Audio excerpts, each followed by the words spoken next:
Just to be seen and heard. So when you saw me using the hands, because I had it. Can you hear me good? Yes. Okay. We just need to let you know that we need to make sure your camera and your audio is on the full time of the meeting, okay? On? Okay. Yes. Okay.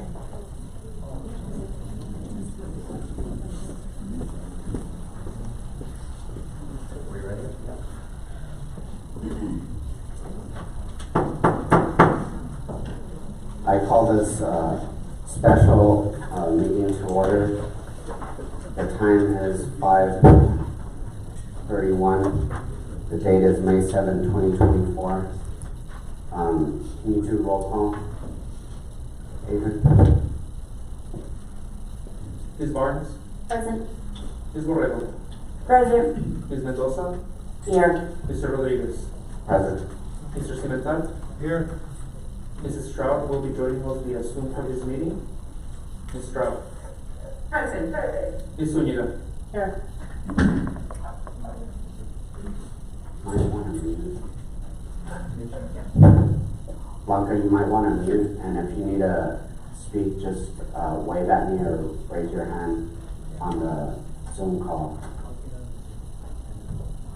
Okay. That will take us to the next agenda item.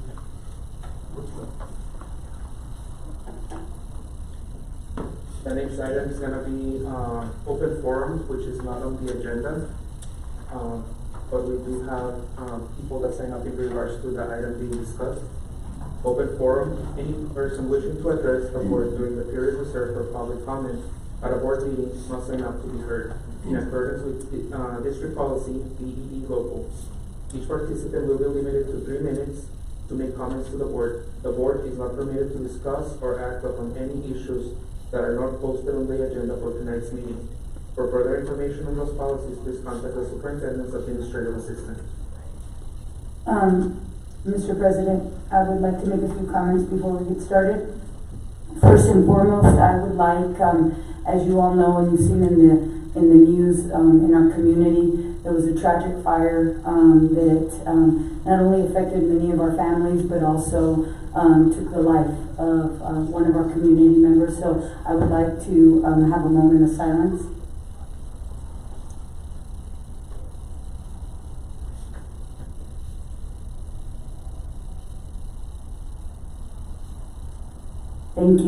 Thank you. And the second thing is I would like to say a huge thank you, and I would like it to be on the record to all of the Canutillo community for coming together last Saturday. Congratulations to the community for passing the bond. It's huge. And while I say that congratulations and thank you to everybody in the Canutillo community, I speak for me, and I'm sure on behalf of many of our board members, if not all, that we know it's a huge responsibility, a huge fiscal responsibility, and on my part, it will be promises made, promises kept, and I will work hard and diligently at making sure that everything that we said we would do gets delivered. So thank you again to all of you all, and congratulations. It's huge. It's a huge victory for this community. Thank you. I know we will be having a board meeting to canvass, and there'll be other items to provide for that meeting, so looking forward to that. Next. The first participant we have is Ms. Nieves from Diana Davenport. She signed up via the phone, so I'm wondering if she's here in the room. No. Next participant is Ms. Lupe Montañez, principal at Diana Davenport, in regards to the Diana Davenport closure.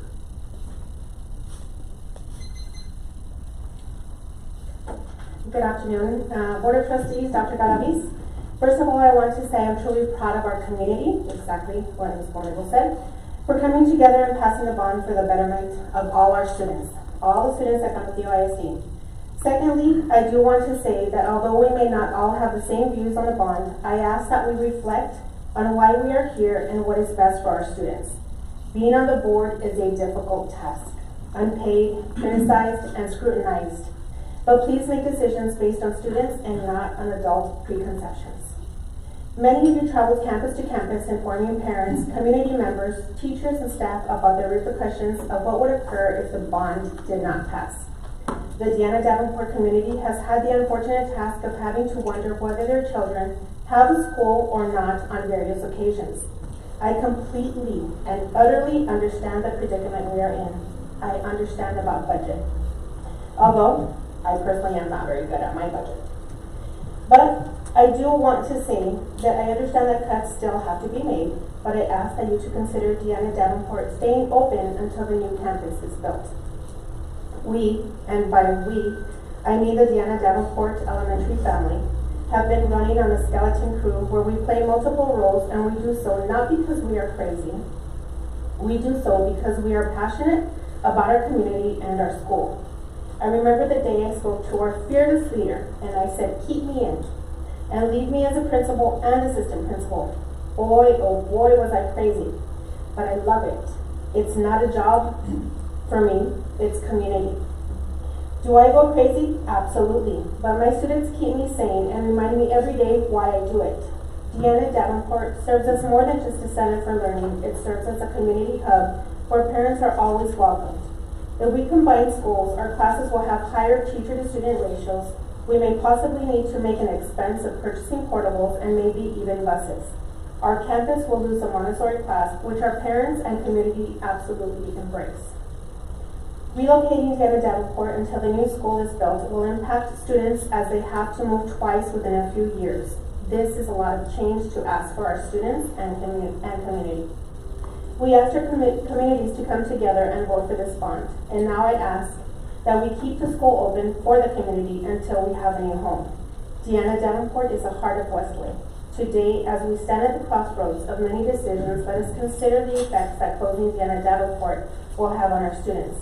The same students we asked to perform at the STAR, and the same teachers we asked to come to work being optimistic, without knowing whether they will have a job next year or not.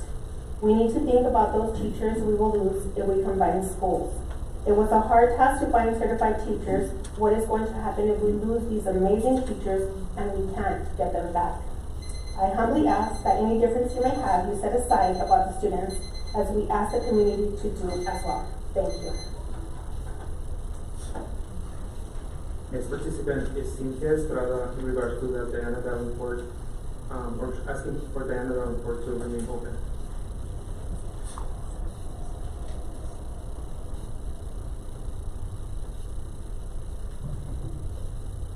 Good afternoon, board members and Dr. Galaviz.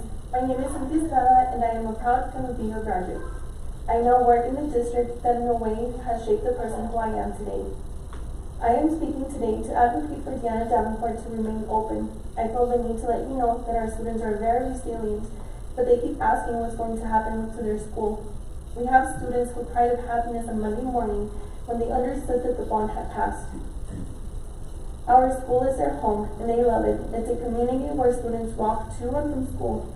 Remember that if they are moved, it's going to be a difficult change for them. More bus drivers are going to be needed, more changes are going to happen to them. Then, to move again will be a huge change for them yet again. I know that our students deserve the best, and right now, I believe the best is to keep our school open. I think we owe it to the community in Westlake. Thank you. Thank you. Next participant is Mr. Dion Dorado in regards to the items on tonight's agenda.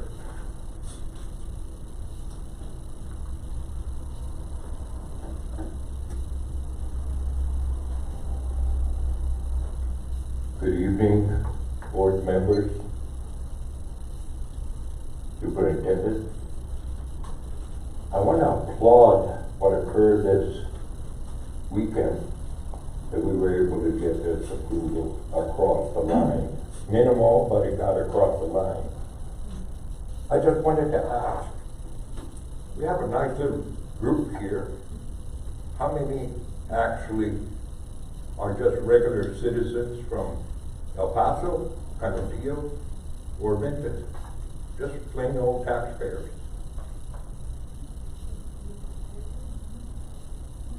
As you can see, not very many. And one of the things that I was doing while I called about 200 people would discuss with them that we need to run this school. It needs to run. When do you show up at a school board meeting, especially one as important, super important, as the one you're going to be discussing tonight? That's a lot of power that the superintendent has in the administration and the school board, because you got buildings. Buildings mean nothing. The backbone are who is working in those buildings to get those children's education from zero all the way up to going to college. And that's a tough, tough job. And if we don't give you the tools, you won't be able to accomplish that job. And this is when I really found out that people only vote with their heart and not with their brains. They need to study up on what's going on to run this place. It doesn't run by itself. It takes a lot of individuals like you folks. And I applaud you. That's a hard job. I tried it many times, but I didn't get elected, as you know. But it's a hard job, and you don't get paid for it, even though some of the public that I talk to. Gee, board members are making a great big salary. Isn't that something? You all are making big time dollars. That's how much they know about your job. So if they don't know about you, they certainly don't know the workings of this place.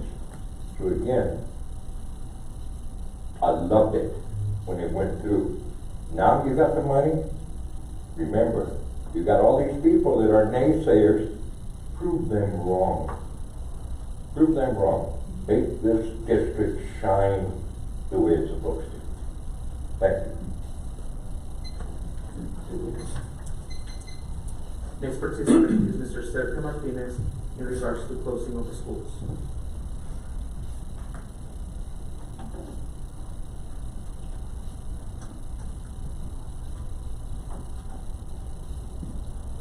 Good afternoon, Mr. President, Mr. Superintendent, Board of Trustees. My name is Sergio Martinez. I live in Westway. And one of the things that I like to say right now at this point is thank you for all the effort that was done the past month, the past couple of months. Not only to you, but also to your administration, your principals, wow, your teachers that were out there just about every other day, every day, in the morning and the afternoon. Congratulations. Took a tremendous amount of effort and energy to get to this point. I also want to talk about the closing of Davenport. Good luck. You have a tough decision to make. You're going to be scrutinized whether you decide to close it or not. I also understand that we need to save some money. And the only way we're going to save money is by closing that beautiful campus. If, for whatever reason, we don't close that campus, we will need to invest some money to get it going again. In order to make it a functional facility, roofing, security issues, playground issues. You know, I would say that in Westway, all the rocks grow on a yearly basis. And I'll tell you, I've seen a lot of kids with torn pants while playing soccer. Very unfortunate. You don't experience that in Gonzalo Garcia Elementary, Jose Damian, the new campus, Reyes. So, if we decide not to close it, keep in mind that we need to invest a little bit of money to repair it. So that is a difficult decision you have to make, and you're here for a reason. We trust you, I trust you, and I hope that you make a good decision. Once again, thank you very much for all your hard work.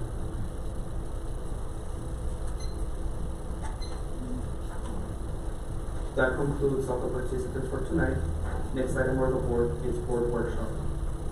2A, discussion of possible action to address the recommendation of the superintendent and administration to approve a program change under policy EFSB local and authorize the administration to implement a reduction in force in the employment areas costs proposed by the superintendent and take other appropriate actions incident thereof. Center administration team. Thank you, administration. What I would recommend from the last meeting, we talked about the items of 2, 3, 7, I believe. Which were the items? Trustees, what I want to start off is that, you know, we looked at this and you gave us the charge of reducing deficit coming, and, you know, the first was to minimize the impact on the students. And we also wanted to, the best, prevent adverse consequences for employees. And it's also the best interest of the district. So, if you look at 2, 3, and 7, for President, what you were saying, there are 30 teaching positions. Out of those 30 teaching positions, 28 teachers either separated, retired, or replaced them already. So we're really looking at 2 teachers, one with the with certifications, but again, that's today. Doesn't mean we just had a resignation today that we're sliding in one of the teachers. So again, we're constantly, it's a very dynamic system that we're working with. But on 2, 3, and 7, out of the 30, 28 have separated, retired, or replaced them. Here. And also on the kinder aides, which is number 6. The kinder aides have been moved already into another position. We want to make sure we take care of our employees as much as we can. And 2, 3, and 7, 30 positions, 28 have separated, retired, so it's 2 teachers. Okay, so going back to that, the recommendation was 2, 3, and 7? Is that, because now it's different from the last time you presented it, which included the moving from block scheduling, right? And then it was the current technology, and then 7. Okay. So what I would like to do is, because that was part of the conversation, was to vote on that. And I think administration has done a good job to actually minimize the impact to our human capital by lowering that to 2. So I would like to take a vote on option 2 here. Yeah. Oh, Mr. Chair, may I? Go ahead. Can you please speak a little bit louder? What is your recommendation? Because I couldn't hear good. I don't know the rest of the community could hear exactly the same as I hear. All that I hear is kind of mumbling. It's not very clear, and I would like to see if it's possible to repeat what you say, Mr. Chair, please. So what I would like to do is separate some of the recommendations that are being recommended. And at the last meeting, we talked about 2, 3, and 7 as one, as well as, I believe, the central office. Is that? That's 8? Yes. 8 does not require, and that's what I thought. And some of these don't require Chapter 21, and that was some of the questions I had then that I wanted to wait to this meeting to ask those questions. So what I would recommend was be to take that item because that has been something that I think the board has been in discussions with, but wanted to wait till today. That's not what. I do have a list here that it says 1, 2, 3, 4, 5, 6, 7, 8. Is there any numbers in 2, 3, and 7. any numbers? 2. Numbers. Which one? Number 1, two. 2, 3 to 8? Number 2, I can hear. number 2, sorry. No, I have 1 to 8. I don't have 1 to 10. Well, 1 through 8, if you look at number 2, that's the item where we were talking about, going from block scheduling to, what is it, to traditional.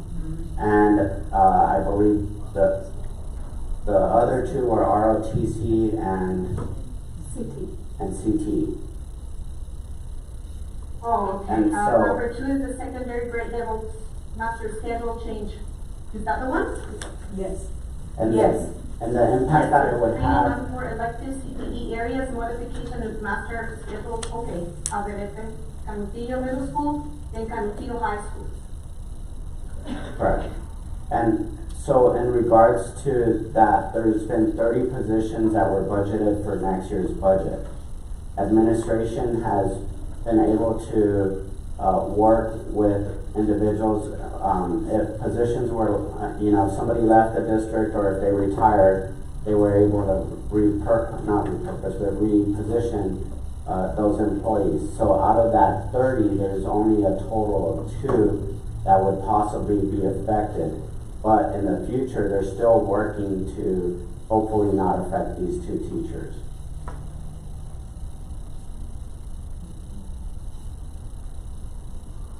So these 30 positions, we're focusing in, teachers?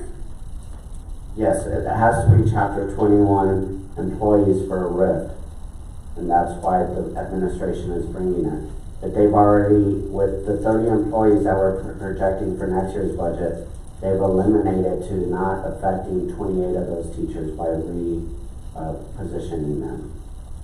So in other words, administration recommendation is to eliminate 28 teachers? Well, administration's recommendation is to go through all 1 through 10, but it's up to the board to decide that. So I think this one's an easy one that we could get out of the way if we were to get a motion and a second and then vote on this one, so that way we could go to the number 8 and then we could discuss if we want to bring up any of the others. Personally, I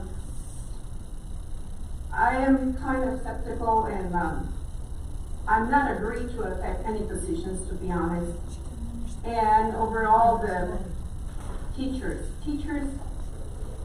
are the ones that are in very close contact with our students.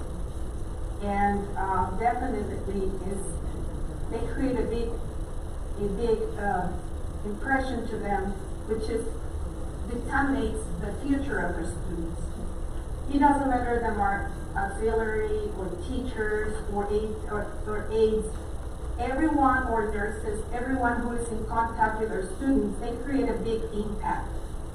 So my question is, I don't know, to create a committee to review a lot of positions that we really don't need it in excess, and including administration.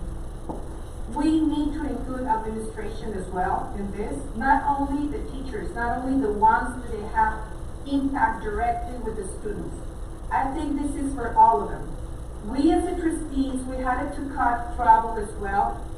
So I think as well, we need to respect our teachers. As a matter of fact, I think the President Joe Biden, he instituted today the Teachers and National Day for Appreciation Day for the teacher, May the 7th. And I think instead to cut the personnel, we should thank them. We should give them a thanks because they do create a big impact for the future of our students. So we need to support our teachers. We need to support our nurses. We need to support the ones that are in direct contact with our students. I think we need to give our eyes a little bit more to administration and another departments that we really need to see which ones, which department exactly. For example, we do have here that says human resources.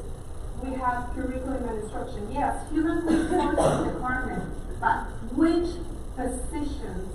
There are a lot of positions inside human resources, like pay or finance or purchasing agents as well, and in finance, I don't know which one is it. So it just tells us the department, but we don't know the position. Ms. Chow, can you hear me okay? I can barely hear you, kind of. Okay, so, Yes, ma'am. and I don't think you heard this part, but no teachers right now out of the 30 that were gonna lose their jobs, 28 have already been taken care of. They either have retired, they've separated from the district, or they've been absorbed into another position. So really, there's only 2 teachers that we're looking at, and we're very hopeful that by the end of the year, we'll be able to. Oh, okay. Yes, ma'am. So we that's think the what- 28 positions, Yes, there's ma'am. only 2 that we're thinking about to rehire them in the next opening. That is correct, so there would be only 2 positions, that's why we want to, 2, 3, and 7, we wanna get them out of the way, because we gotta get to the other difficult ones that we gotta get through, and, we're gonna talk about administration as well, and the kindergarten aides, which is number 6, option 6, those employees, even though we're removing them as kinder aides, we've already found a position for them in the district, so they're taken care of, and then, of course, central office, because they're not chapter 21 employees, that will be taken care of as well. Oh, okay, perfect. Okay. Thank you so much. Yes, ma'am. 7 kinder aides, correct? Yes, ma'am. Okay, thank you so much. I just wanted to put this in clear for our community and our teachers, that they could rest assured that they're gonna still have their jobs. So there's only 2 that we need to reaccommodate later on when the openings come. But those 28, they need to rest assured that they're gonna keep their employees. They already have. Okay, beautiful. Okay. Thank you so much, I appreciate that. That's a motion and second to. Thank you, Ms. Borrego, for clarifying this. Yes, ma'am. Appreciate that. I do want to clarify something in regard to number 8, number 7, Ms. Carrasco. That's 8 elementary grade teachers. Have those already been absorbed, or are we still looking at those 8 positions to be cut? Those 8 positions will be cut by the end of the year. Now, those teachers, like Dr. Galaviz mentioned, they've either retired, they're separating because they're going to another district, or they've already been accommodated at other vacant positions at elementary level. Okay, perfect. So those will be basically already taken care of. That's All right, correct. thank you. So with those numbers that Dr. Galaviz mentioned, 2, 3, and 7, there's a total of 30 teaching FTEs. 28 of them have already been addressed. And so we're just looking at probably not renewing 2. And you said we did have a resignation today, so there could still be more between now and the end of the year that might be absorbed in those 2. That's correct. Did we have a motion? No, not yet. No. I motion to approve numbers 2, 3, and 7 on the red list. Does there have to be a resolution or we're just gonna? No, we'll prepare it after the fact, but there was one presented to you at the last meeting. Ms. Barnes, if I understand you correctly, you want to accept the recommendation of the superintendent administration to approve the program changes proposed in items 2, 3, 7. Correct. And it's also my understanding that the board is still going to address the other items, 1, 4, 5, 6, 9, and 10 to the extent it's necessary. Okay. Can I, 1 minute, 6 is already, it's the kinder aides, they've been absorbed into other positions. Can we add number 6 on there? Those were kinder aides, which they're not even chapter 21. Oh, okay. If they're done, no, you won't. To your point, if they're done and complete, administration doesn't need to recommend that anymore. Okay. So the motion is to approve the recommendation of the program change by the superintendent administration for items 2, 3, and 7. These are Second. items that we discussed at the previous meeting. We got back up to that tonight. Okay. There's a motion and a second to approve items 2, 3, and 7 from the administration's recommendation. There's no discussion. Can we pull the board? Ms. Barnes, Yes. Ms. Borrego? Yes. Ms. Mendoza? Yes. Mr. Rodriguez? Yes. Mr. Cimental? Yes. Mrs. Stroud? I do have a question. And number 7 is, 8 elementary grade teachers that are kept, right? Yes. They clarified it earlier. Ms. Barnes asked for that question, and yes, they are part of the 28. So we're gonna have only 2 that we mentioned. Correct. Okay, and the ROTC is going to disappear? The teacher? It depends. It depends. What is the motion? It says 2, 3, and 7. I could barely hear, I'm sorry, I have a terrible audio problem. If Ms. Barnes can't hear and she can't understand, she can't participate. I'm sorry, Ms. Trout, Ms. Barnes, you can hear this. I can hear it. If Ms. Trout can't hear and she can't understand, she really shouldn't participate. Okay, so it's to get rid of that position of the teacher of CTE? Hello? That was a CTE. I have number 3, lack of student response. Is that the one? What's your question? They're saying if you can't hear, you shouldn't be in the board meeting.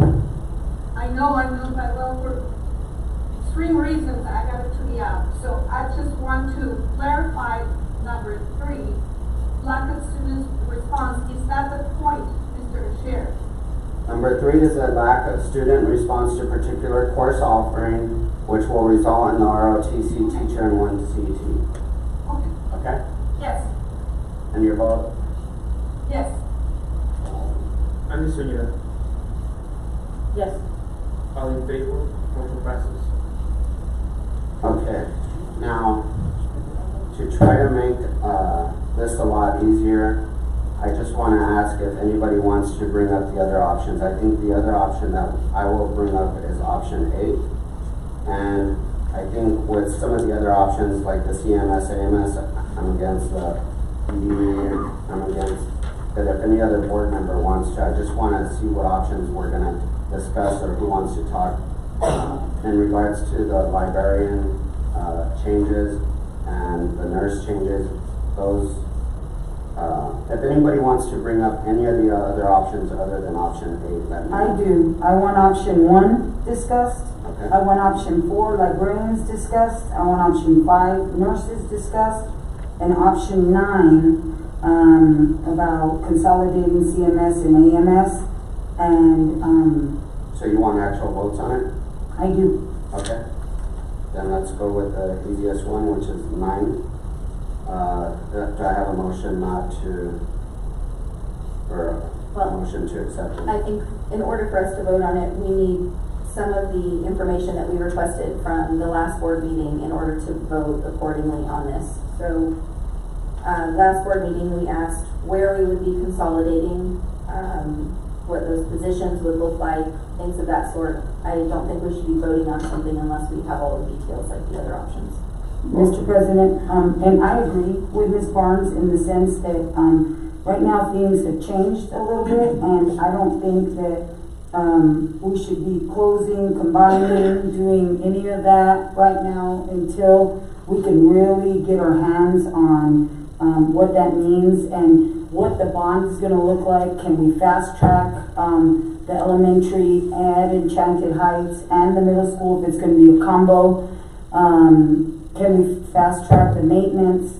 So that kind of tells y'all where I'm leaning. So in regards to option 9, is there a motion to consolidate or a motion not to consolidate? I move that we don't consolidate for right now, and that we give ourselves time to really look at our options now that we've passed this bond. Okay, so there's a motion to not consolidate. If I may, just to help with the other options that we look at, I think that's, if we're looking to not do these things, then motion is fine, but if anybody is considering doing them, then I think we need the details behind it before a motion is made, if that makes sense. Yeah. If we're not gonna consider it now, then the discussion's not necessary. Understand. I think, for me, that's why I was trying to see if we would narrow it, but let's just go option by option. And then I I'll- provided that list of options and it's got some explanation on there. Okay. This one, right? Yes, ma'am. Thank you.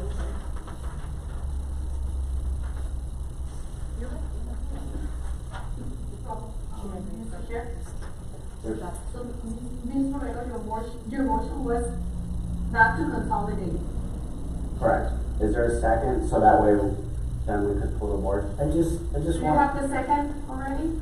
no, I just, Well, if there's any motion, I'll take it. Okay, there's a motion and a second. Yes, Dr. Tucker. yeah, I just want, I understand, we're still in a $9 million deficit. So something has to get done. So if you don't wanna, and that's 1.7 million, you're looking at option 9. And if you're looking at DEP, it's 1.4 million. Until it builds in 2-3 years, 3 years probably, 2.8, that's another 1.4. That's whatever the math is, $3 million. So is your recommendation Our recommendation for is consolidation? all of this. AMS, okay. So, Board doesn't want, I just want that, to let you know if we don't do, you gotta do something. well, this is chapter 21, so chapter 21 would be affected under these. So, yeah. Okay. With that being said, is there any other discussion or can we pull the board? Yes, I would like to clarify point number 5. Ms. Borrego, can you please clarify the number 5? Are you addressing the nurses? No, I'm addressing number 9, consolidating CMS and AMS. Our attorney is recommending to stop the Zoom That's all? to Ms. Trout. Is That's that, it? Yes, Okay, not to consolidate, correct? correct, not to consolidate. is that your I recommendation? hear it very clearly. Thank you so much, appreciate it. Thank you. She could hear me. Okay, then, to not consolidate, can you pull the board? Ms. Barnes, Yes. Ms. Borrego, Yes. Ms. Mendoza, No, Mr. Rodriguez, Yes. Mr. Cimenta, no, Mrs. Stroud. Yes, I'll take this to option 1. Oh, Ms. Zuniga?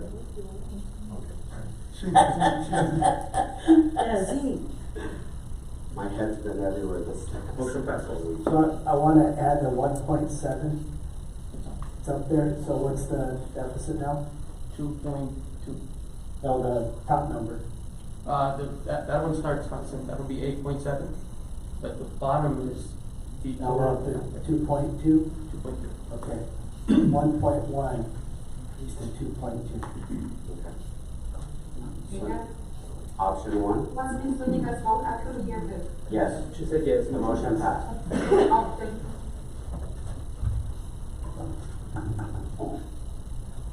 Option 1 is the closure of Deanna Davenport.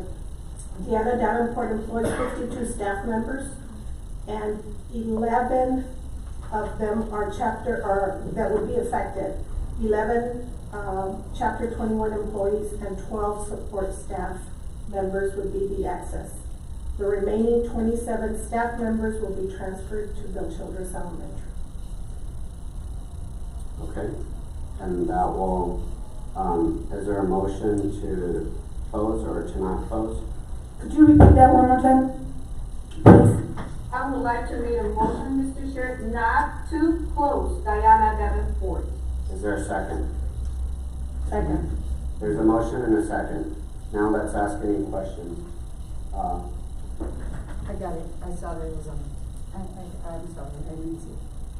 And in regards to this item, I know there's more cost, and we had asked the district back then to provide different options, and I would like you to go back and provide, depending on the outcome of the vote, to figure out how we could make sure, depending on the vote, because I know If we include transportation costs to move them, that increases it by 250,000 if we did that. So it fluctuates. So when we do the budget process, I think we're gonna have some more, harder numbers depending on the outcome of that. My question is, you're saying that by closing, we're gonna save 1.4 million. That's correct, approximately, that would be the amount. Our president, Mr. Rio, just brought up that, on top of that, we're gonna have to pay for busing and. That's correct, the amount that I provided, the approximate amount includes personnel only. Okay, so this doesn't include that. It includes your chapter 21 employees and your, support staff. So that, like you said, 250,000, That would be so now we're additional. looking at 1.2 million. Now, somebody in the audience brought up that if we keep it open, we're gonna have to, fix the roof or whatever. Do you guys have any numbers on that? What we need to do to make sure that it's running well? And I don't know that we've done a facilities assessment on that building. We don't know that it needs a roof and that But it with the needs bond, others. they looked at everything, so they should know something, right?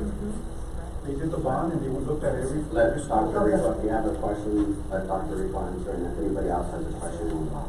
So members of the board, there was a facilities assessment done back in 2020, so we do have a list of needs that each of those schools have.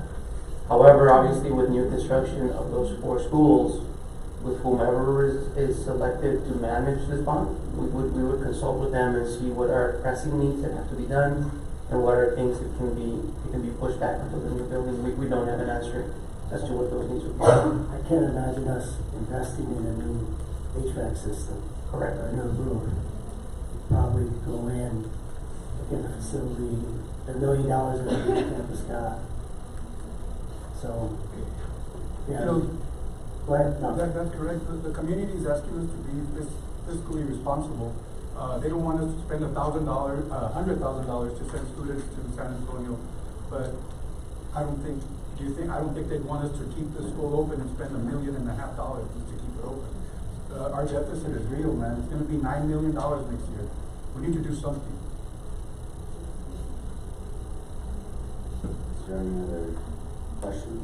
I would just like to make a comment, because isn't that an easy decision for any of us? And this gentleman that spoke earlier said, it's tough to be in these shoes here. I'm looking at it, I get it, the budget deficit. I also get the community's need. I think my personal is that we are committed to an elementary and a middle school in Enchanted Heights. That doesn't mean that Deanna Davenport's going to exist forever, but in the meantime, we have that community now. I see a lot of people in the audience saying, we don't need that, we don't need that. They're willing and for us to keep that community together, and we commit to 1 year at a time, and we look at it again next year, and we see if we could fast track, and that's my opinion. That's my, and I have to go with what my conscience feels and what I feel needs to be the direction that we go to now. I think we've been very hasty in many of our decisions, like, okay, maybe it does need repairs, but we don't know that it needs $1.5 million in repairs. I think that this is a big decision, especially for that community, and I don't even know that community that much, but I know it's a neighborhood school, and I've talked about it, about building the schools in Enchanted Hills and in Cimarron and different areas. The kids deserve community schools. I'll just add to this. I think there will be extra savings when we actually look at the hard numbers. Like we've heard, the principal has handled that campus with the skeleton crew and is willing to commit to that. Not only when we're looking at Chapter 21 employees, it's a supply and demand issue, which means if we have students in the classrooms, then we'll be able to have teachers to teach those students. The question here is those teachers would then be moved to a different campus. And so the question that I have is, not only are you having unintended consequences of not just a community losing its identity, but you also have the possibility of losing students, and that's been something that we want to make sure that we don't do, and to show the resiliency of that campus.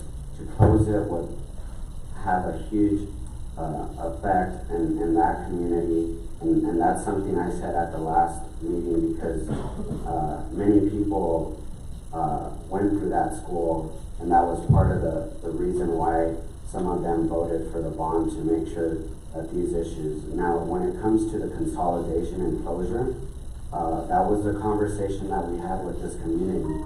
When we had that conversation with this community, it was about, if this bond were to pass, we were able to relocate not only the buildings, the middle schools, that we would be able to build a brand new Deanna Davenport, so that way that community would not lose its identity and continue to have this trend of losing students.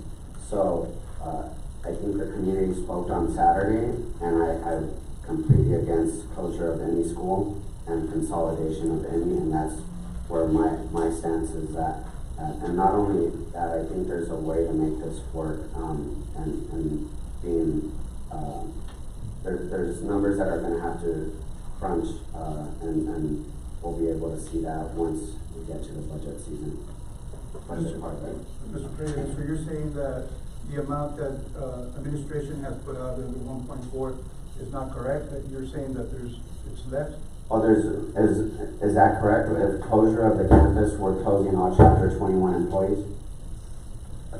It's for the amount of employees that are listed on here. Like I And how said, many- overall, they have 52 staff members, and the excess of chapter 21 employees would be 11. And I'm not saying that that's not right. What I'm saying is that there's a possibility of making this work.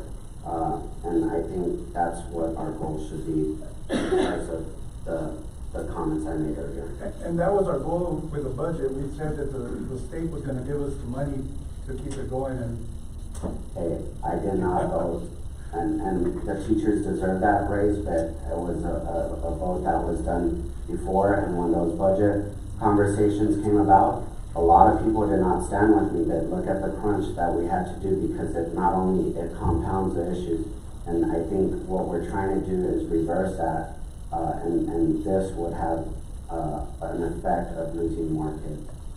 I have one more comment. You know, Gus and his team and the administration, all employees in Canopio ISD showed the resilience, and that they could go out there and talk to parents and talk to the community.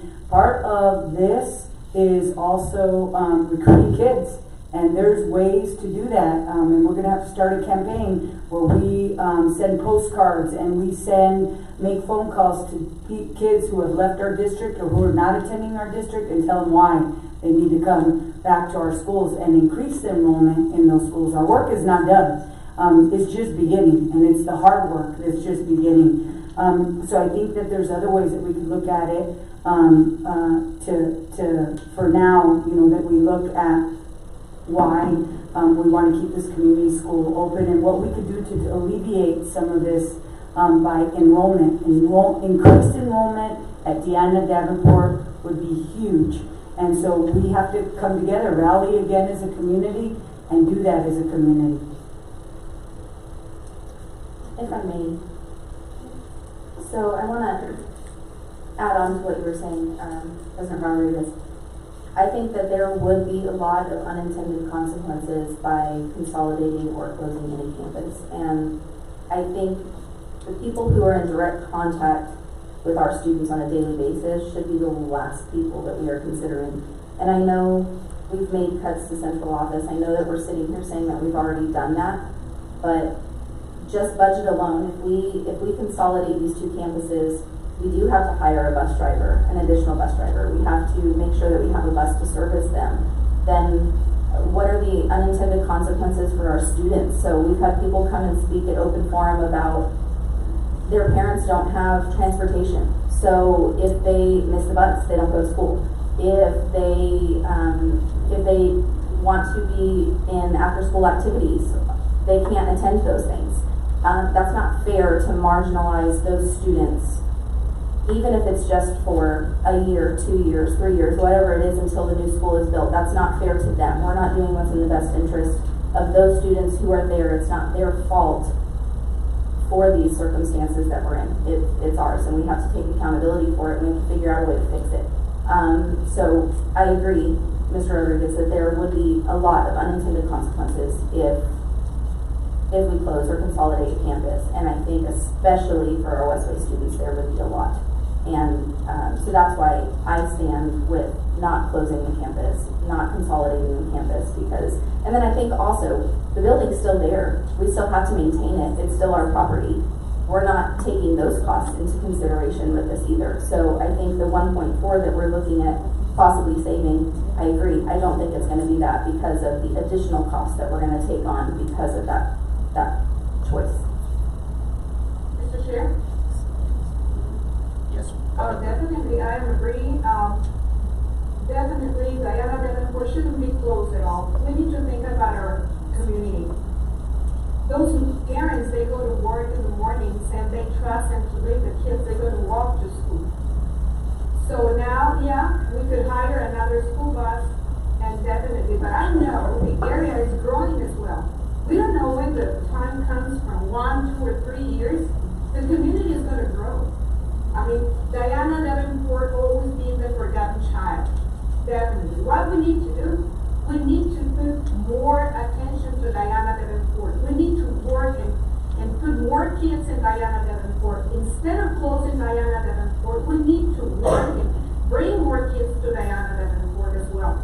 We need to think about the community that is already settled over there. All the kids that go over there, because they don't know right now. If we switch them to another campus, I mean, they don't know how is everything's going to be mentally, how it's going to affect them, emotionally, how it's going to affect them. All the parents, they need to restructure their agendas. I mean, at what time I need to go to work and everything. Yeah, I understand economically, but well, now the long passed already. We should have some revenue in order to inject more to Diana Davenport. I'm not agreeing to close that campus. We've been hearing board by board, a lot of parents, they're not agreeing with the closing. And I'm voting my heart and I'm voting my conscience, but also I'm standing up here for the community, because the community, they elect us. And the community, they trust in us that we're gonna do the best for the kids. And the community from Diana Davenport, they want us to do the best for their kids. So that's why my move is to not to consolidate Diana Davenport. Thank you. Okay, with that, is there any other discussion? I haven't said anything. You know, I've stayed up at night thinking about Deanna Davenport and the kids that go there. And I look around, I attended I think Ms. Trout and Mr. Rodriguez also attended via Zoom. And all school districts throughout the state of Texas and throughout the United States are facing the same dilemma that we're facing. Yet, you know, you've heard in the news that El Paso ISD is looking at also, I think they call it unification or sunsetting. And at this point they're saying they're not touching the high schools, but they haven't taken that off the table. You know, I understand the community of Davenport. I was employed in this district when we built Davenport. That having that said, you know, those kids are very resilient, and getting on a bus, in my opinion, probably would open up their avenues a lot more. I know it's not a popular decision to sit up here and say close a school, but financially speaking, being fiscally responsible to taxpayers, I think it's the right thing to do. Administration, we've been talking about this for years. How many years? At least a couple years since this discussion. And I know it's not popular. I know it's not popular. But I just feel that it's the right thing to do $1.4 million in salaries. And hiring an extra couple of bus drivers, even maybe buying a couple new buses. You know, it just doesn't add up to me. And so therefore, I am in favor of closing the Adam Port. I hope nobody rocks my house, but that's how I feel. It needs to close down. Whether we do it now or we do it 2 years from now, those kids are gonna see a change any way you look at it. That's how I feel. Thank you, Mr. President. If I may, I just have one other thing that I didn't mention. One thing that I have heard, and I think it's important for us to consider all of the unintended consequences so that we can vote accordingly. I've heard a lot that if Davenport closes, they will take their kids to Anthony. And that it's just as close to BCE, you know, so on and so forth. And I'm just putting that out there. I hope nobody does that regardless of what situation happens tonight. But even if only 10% of the students from Davenport, if their parents did that, it's $217,000. So when you take that into consideration, that's just 10% of those kiddos. If their parents decided to take them, that's a big chunk of change. Again, an unintended consequence that we're not considering. So. I have one more, because this is important, and I think it's important. We don't think about a lot of these things, but these kids, we're going to bus them to where, Childress? And then 2 years from now, because we're going to fast track the school, we're going to bus them. Now we're like, never mind, you're not going to that school. Now you're going to go to the new one, the new Diana Davenport. And so, I mean, that's another unintended consequence. And so those of you sitting in the audience or hearing us at home, this is a hard decision. And Ms. Patsy said it right now. One of us is not going to be popular. 2 of us aren't going to be popular. 3, but it's important that we speak what we feel that's best for the community. And we're not always going to agree. And this is a great board. And when it's said and done, we're still going to work all collaboratively for the kids. I will tell you that, and because I want this on the record, I think that we have a very lucrative. And we can't talk about it much, but I do want it to start being discussed, and I do want to see it on the board meetings. We have a very lucrative health insurance, especially for a small district, and we need to start looking at that's going to be way more savings than this, and it doesn't affect kids. That's it, that's my 2 cents. Just going back to that before we vote, I think, one, the fast track is something critical. But it also gives us an opportunity to innovate how that campus is going to look when it's open, hopefully in 2 years. And so, with that, I'll just ask for the board to be. Go ahead. I think there was I just want to confirm the motion is to not close Diana Davenport, correct? Okay. And that was made by Ms. Stroud and seconded by Ms. Dunn. Thank you. I mean, what is, We're voting on it. Right now? We're voting on it. We're now. voting. Okay, yeah, I'm gonna repeat my move not to consolidate Diana Davenport. Not to close. I mean, not to close Diana Davenport, correct? Not to close. Okay. Ms. Barnes, Yes. Ms. Borrego, Yes. Ms. Mendoza, No. Mr. Rodriguez, Yes. Mr. Cimental, No. Mrs. Stroud, Yes. Ms. Zuniga, Yes. motion passes. I want you to add 1.4, 3.6. so it's 3.6. Yes, and now with option 1 and option 9 off the table, option 10 goes off the Yeah, table. the 100,000. You add the 100,000? Can we get a copy of that, because there's stuff that's not on there? And if I can explain the 10, it's just that personnel is going to relocate to one of the closed schools. So there's no closed schools they have to stay in. I understand that, but I can't see, that's not a sheet that we got from you. It's in your folder. That's just Right here. spoken. Yeah, but that's a live document, No, I'm talking about that document right there. Oh, document right there. the light is light, they're editing it. Yeah, we're editing it. No, I understand that, but I would have liked to have seen it because I'm actually, Do you have your packet from last time? From your margaritas? Because it was included in that one, I don't know. I understand that, but even that has changed from the previous to, okay, go ahead. So the deficit is what? 3.7. 3.7, so it went to So- 1.1 to 3.7. Proposition B, is that included in there? Yes, and that'll be adjusted also when you see a budget presentation. Oh, well, we need it adjusted now. Proposition B is not in there. If you see the top number, it went from 9.9 to 8.7. So finance adjusted that 1.2. So it already has been, okay. And if I may, just for clarification, so you were saying that, sorry, Lone Star, the word left my mind. Lone Star would not have a place basically to relocate. So, I know I have heard that in many of the campuses there are empty rooms, so on and so forth. Even if we split Lone Star up into different sectors, for lack of a better term, we don't have the ability to house them throughout the different districts in our campuses? And I'm sure Deanna Davenport has a lot of space. I mean, they just said, and CMS and AMS, obviously, so. And so we haven't explored that, but if that's the board's guidance and decision, we will explore that.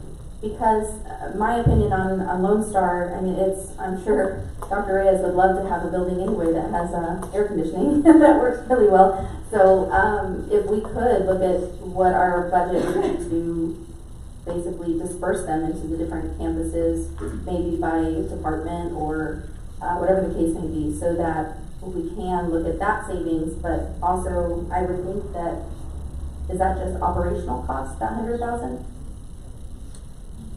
What's our savings from the budget? After all these It's 237 passed and everything. Mr. Smith, other than, because we haven't, I think 8 was already approved. Yeah, eight supposedly that's done, right? Okay, so it's not on there yet, but so far what you see on that screen, it's totaling a little bit over $5 million, just the savings rate. With the savings. So our deficit was gonna be 9 million. Correct. So right now, With what's on the screen, you're looking at 3.7, 3.6. the deficit for this year. The fiscal year impact. With all of the options that are still on. These are. Was there anybody else? So, If not, let me, go ahead, Ms. Troutman, and then I'll be Ms. One. Can I speak? Yes, Yeah, go we're ahead. talking about the Lone Star building closure. I do understand that they need a better building or better location. My question is, I don't know, Mr. Rico, he was the one who was speaking. Are we gonna change the programs? Our programs are gonna be canceled or are gonna be the same ones? Ms. Trout, the recommendation on there was if Davenport or one of the middle schools were to be closed, we would send that personnel into one of those buildings simply because the maintenance would be lower and the upkeep and utilities would be lower. So no, those programs wouldn't change. They would just have moved to a different facility. And I think the discussion was also to see if it was a guidance to administration to look at whether that personnel could fit in some of these campuses that are under capacity and still save those $100,000 of closing the actual facility. So then a Lone Star, if we switch Lone Star, we'll switch to where? We don't know because the board hasn't provided guidance to where we would have to look at. Thank you. So if I may, would we be able to set number 10 aside and ask administration to? I had X'd it out, that's why what I would like to, after this, is pretty much, it has to be chapter 21, so option 4 is chapter 21, option 5 is chapter 21, option 6 is, so that doesn't have to, We just have You just need 4, 5, and 8. 4, 5, and 8, the Dr. G is saying we don't need. We don't need 8, we just need 4 and 5. That's correct, but I don't know if Mr. Rodriguez had any questions on it. 4 and 5. Yes, that's correct.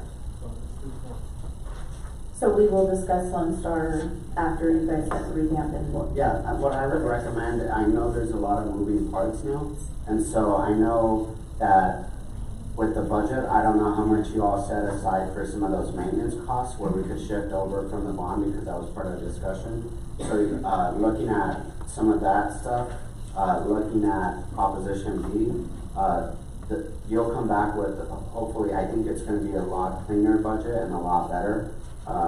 And so we're just trying to make sure, looking at the considerations of the RIF options, that's what I wanted to make sure we addressed at tonight's meeting. Option 4 and option 5, if you all want to take a vote like we've been taking the other ones, that's fine as well. But I move that we keep librarians in option 4. Not that we share or any of that, that we keep it as is. I don't know what's a good way to motion that, but. well, it would be to keep option 4 and option 5 as it's currently. Are we doing one at a time? Or Can you we could do? put both. Just put both, that way we can. Oh, What is your motion, Ms. Moreno? Give me 1 second and I'll explain it to you, Ms. Chow. We're getting some clarification from our attorney. Okay, thank you. So you can take option 4 and 5 together, the motion for that is the same. Remember, these are recommendations from the superintendent and administration to approve these program changes. So if you want to make a motion not to approve the program changes recommended by the 4 and 5, you take a motion that way. Okay, so let me try my motion again, make sure I have this right. I'm gonna do option 4 and 5, that we do not take the recommendation of administration and that we keep the librarians and nurses as is. I second.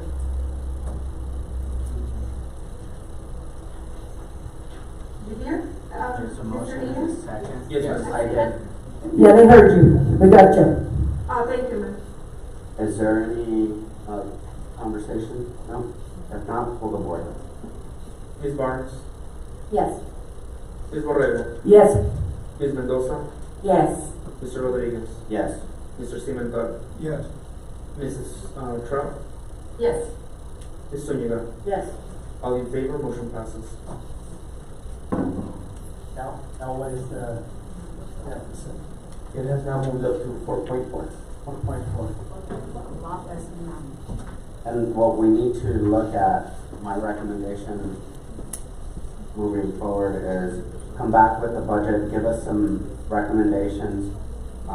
We've asked to not affect the classroom, and I think that was part of the decisions we made, and try to minimize the impact it has on the campus. And I guess option 8 is something that Dr. Galavis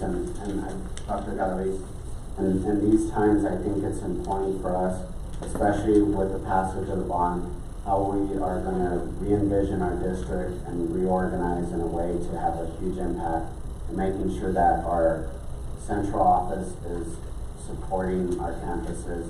They've done a tremendous job, but I think it's a huge opportunity, and I trust in your leadership on how we could continue to dig into that deficit and see where we could be at in the next budget meeting. Mr. I Chair. have a- Oh, go ahead, Ms. Betsy. I have a clarifying question. Will the additional cuts, will we be seeing additional cuts to the area of central office administration? Will there be additional cuts forthcoming?